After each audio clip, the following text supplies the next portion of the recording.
Hello students. आज हम आपके सामने यहाँ पे एक क्वेश्चन लेकर आए हैं। व्यापार खाता इसमें तैयार करना है आपको। न्यूमेरिकल दिया हुआ साहित्य भवन पब्लिकेशन का किताब है। क्वेश्चन नंबर 5 है। 31 मार्च 2020 को समाप्त होने वाले वर्ष के लिए मिस्टर साहित्य द्वारा प्रदान किए गए निम्नांकित विवरण के आधार पर उनका व्यापार खाता बनाना है तथा जो व्यापार खाता बनाया जा रहा है उसके लिए एक फाइनल एंट्री करनी पड़ती है, वो आपको जनरल एंट्रीज करनी है।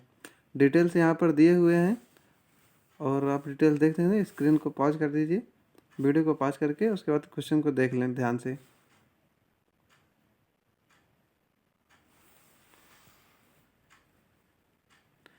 ठीक, अब हम इसका न्यूमेरिकल हमने यहाँ पर सॉल्व कर दिया है और आपको बारी बारी से जनरल एंट्री दिखाएंगे और जनरल एंट्री के बाद उसका हमने ट्रेडिंग अकाउंट कंप्लीट करके तैयार कर दिया है यहाँ पे, वो आपको दिखाएंगे।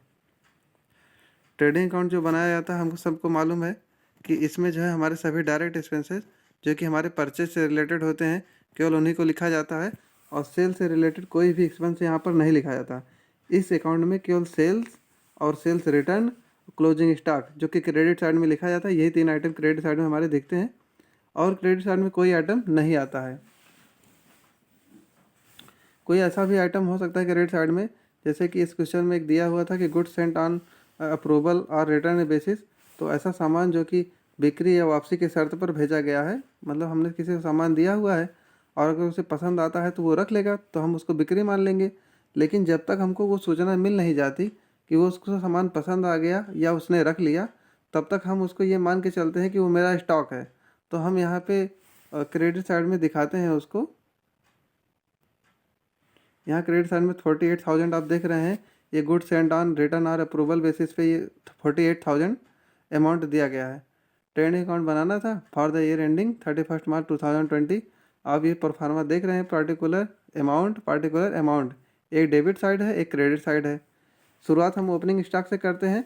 इस वर्ष का जिस वर्ष के लिए हम बना रहे हैं इसका पहला दिन मतलब 1 अप्रैल से शुरू होता है, तो 1 अप्रैल 2019 के समय ओपनिंग स्टॉक दिया हुआ 25,000। फिर हम परचेज लिखेंगे, परचेज में से हम परचेज रिटर्न घटाते हैं तो दोनों ये हो गया। उसके अलावा अगर हमारे गुड्स का जो हमने परचेज करके लेकर आया है गुड्स, उस गुड्स में से कुछ और भी नुकसान हो गया है, जैसे आग के कारण नष्ट हो गया है। देखिए 5300 मैंने यहाँ पे लिखा हुआ है, 5300 रुपये आग से नष्ट हो गया है। 2100 का सामान चैरिटी में दे दिया गया है, दान में, और 6000 का सामान सैंपल में बांट दिया गया प्रचार के लिए। इस अमाउंट को भी हम जोड़ लेंगे, 168,000 में से घटा देंगे 144,600, ये हमारा आ रहा है परचेज का अमाउंट। उसके बाद देख रहे हैं कुछ डायरेक्ट एक्सपेंस दिए हुए हैं, टू बेजेज है, टू कोल गैस वाटर है, टू कैरेज इनवार्ड है, टू स्टोर कंज्यूम है। ये कुछ डायरेक्ट एक्सपेंसेस जो कि हमको इसमें लिखने पड़ते हैं। क्रेडिट साइड में देख लेंगे, क्रेडिट साइड में हमारे यहाँ कुछ आइटम दिए हुए हैं। सेल्स है 3,42,000 है, उसमें से रिटर्न सेल्स रिटर्न माइनस कर दिया गया है।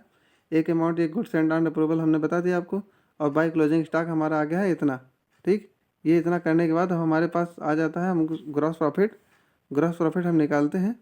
ग्रॉस प्रॉफिट के रूप में हम देखते हैं कि क्रेडिट साइड का बैलेंस हमारे पास ज़्यादा था और डेबिट साइड का बैलेंस कम था, तो 1,11,200 हमारा ये ग्रॉस प्रॉफिट आ गया है।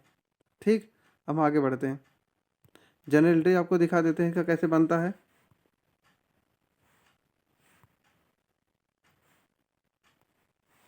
जनरल एंट्री के लिए आप बेसिक जान लीजिए कि ट्रेडिंग अकाउंट में वो सारे आइटम जाएंगे जो उसके डेबिट साइड में जाने चाहिए। तो हम यहाँ पे अगर ट्रेडिंग अकाउंट के अगर हमारे डेबिट साइड में आइटम जाने हैं तो हम ट्रेडिंग अकाउंट DR करेंगे, क्योंकि ट्रेडिंग का अकाउंट बन रहा है तो उसके अपोजिट में वो सारे अमाउंट लिख देंगे, वो सारे आइटम लिखे जाएंगे जो कि ट्रेडिंग के डेबिट साइड में जाने हैं। तो हम देख लीजिए यहाँ पे लिखा है ट्रेडिंग अकाउंट DR, ये फाइनल एंट्री है। हम सारे अकाउंट को जो है ट्रेडिंग अकाउंट में डाल के क्लोज कर रहे हैं। ऐसे ही बहुत सारे इनडायरेक्ट एक्सपेंसेस रहते हैं, उनको हम प्रॉफिट एंड लॉस अकाउंट में डालकर क्लोज करते हैं। तो ये क्लोजिंग एंट्री है, फाइनल एंट्री है ट्रेडिंग अकाउंट DR। तो हम बारी बारी से एक एक आइटम को देखते जा रहे हैं। Purchase, to sales return, to wages, to opening stock, to fuel gas power, carriage inward, to stores consume, being item transfer to trading account. ये केवल और केवल डेबिट साइड के आइटम है। सेल्स रिटर्न आप देख रहे हैं डेबिट साइड में जा रहा है, मतलब ट्रेडिंग अकाउंट की डेबिट साइड में जा रहा है। अगर हम सेल्स को क्रेडिट साइड में नहीं लिखना चाहते हैं तो हम सीधा सेल्स रिटर्न को डेबिट साइड में ना लिखना चाहें तो हम उसको क्रेडिट साइड में सेल्स में से घटा सकते हैं। दोनों एक ही बात पड़ेगी, लेकिन हम घटा देते हैं इसलिए ताकि हमको देखने में आसानी रहे कि जितना हमने सेल किया था उसमें से हमारा इतना सामान वापस आ गया है। ऐसे ही हम जो परचेज करके सामान लेके आए रहते हैं उसमें से अगर हम कुछ वापस करते हैं तो एक प्रकार से वो परचेज में से घटना चाहिए।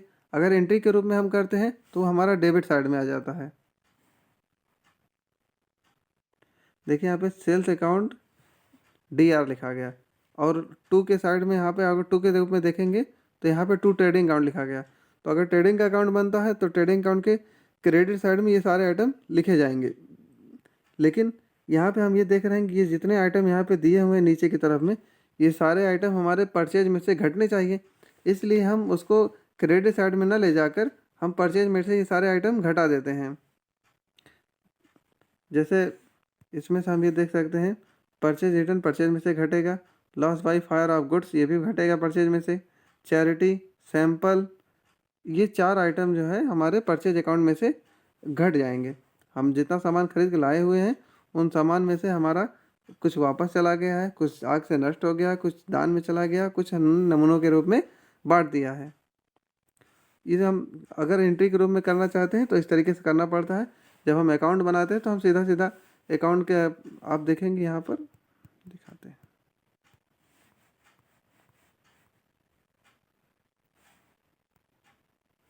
यहाँ पे आप देख रहे होंगे ये हम परचेज में से हमने ये सारा आइटम घटाया हुआ।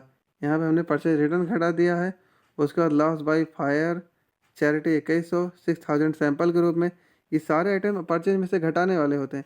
अगर हम परचेज में से ना घटाना चाहें तो हम इन सभी आइटम को इस क्रेडिट साइड में यहाँ पर बारी बारी से हम सब दिखा सकते हैं। क्रेडिट साइड में दोनों एक ही बात है, चाहे घटा दें या क्रेडिट साइड में दिखा दें। तो अगर हम एंट्री के रूप में करते हैं तो हम क्रेडिट साइड में दिखाएंगे, अगर हम सीधे सीधे ऐसे ही घटा देना चाहते हैं तो हम यहाँ पे परचेज में से ऐसे घर के घटा देंगे।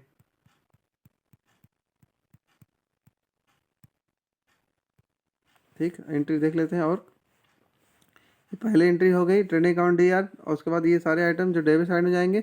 फिर दूसरी एंट्री ये है sales account DR, purchase account DR, साल loss by fire account DR, charity account DR, sample account DR, stock to customer account DR, closing stock account DR। इतने आइटम हमारे क्रेडिट साइड में जाएंगे to trading account, being item transfer to trading account. दोनों का जब balance मिलाएंगे तो हमारा प्रॉफिट आ जाएगा। और प्रॉफिट किस तरफ आ रहा है? डेबिट साइड में आ रहा है। बैलेंस किसकी तरफ कम पड़ रहा है? बैलेंस हमारा डेबिट साइड में कम है, क्रेडिट साइड हमारा ऑलरेडी ज़्यादा है, क्योंकि हम जब भी सेल करते हैं तो ज़्यादा ही अमाउंट पर सेल किए रहते हैं।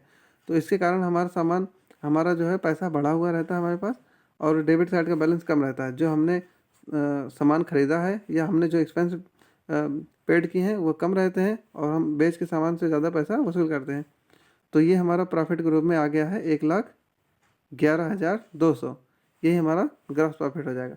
इस न्यूमेरिकल का क्वेश्चन आप पहले वीडियो शुरुआत के ही पॉज करके देख लीजिएगा ध्यान से, उसके बाद हमारा सॉल्यूशन देखिए, निश्चित रूप से आपको समझ में आएगा और इसी से रिलेटेड कुछ क्वेश्चन हम और लेकर आएंगे। तब तक के लिए धन्यवाद।